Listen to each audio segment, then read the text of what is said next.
کیسی آنکھ ہے کہ جب جلوائے جمال خدا دیکھا تو خدا کہہ رہا ہے ما زاغل بصرو، کیسی آنکھیں ہیں کہ جو چندھیائی نہیں ہے، وما طغا، اور حد ادب سے متجاوز بھی نہیں ہوئی ہیں۔ دنیا پر ایسا ہوتا ہے کوئی نظارہ دیکھے تو ناظر تعریف کرتا تھا، واہ واہ کیسا نظارہ تھا۔ یہ پہلی مرتبہ ایسا ہوا کہ ناظر نے منظر کو دیکھا تو منظر کہنے لگا واہ کیسی آنکھ ہے جو نہ چندھیاتی ہے نہ حد ادب سے گزرتی۔ آگے قرآن کہتا ہے ما کذب الفؤاد ما رأى، جو آنکھ نے دیکھا دل نے اس کی تکذیب نہیں کی۔ یہاں ایک جملہ کہتا ہوں اور وہ یہ کہ جو دل میں رہتا ہو وہ آنکھوں کے سامنے آئے، اسے تو معراج کہتے ہیں۔ اللہ اکبر، آپ قرآن سے پوچھئے، قرآن کہتا ہے افتمارونہ علی ما یری، تم دیکھنے پہ الجھ رہے ہو، وَلَقَدْ رَآهُ نَزْلَةً أُخْرَى، جو پھر اس نے دو بار دیکھا۔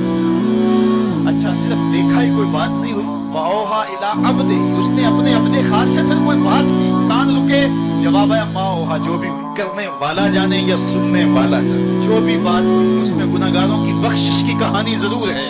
ایک شب کا محفل معراج کیا، ساری زندگی ان کے دین کے لیے اپنے آپ کو وقف کر دیں اور ایک ایک سانس ان کے نام کر دیں، حق کے شکر پھر بھی ادا نہ ہو۔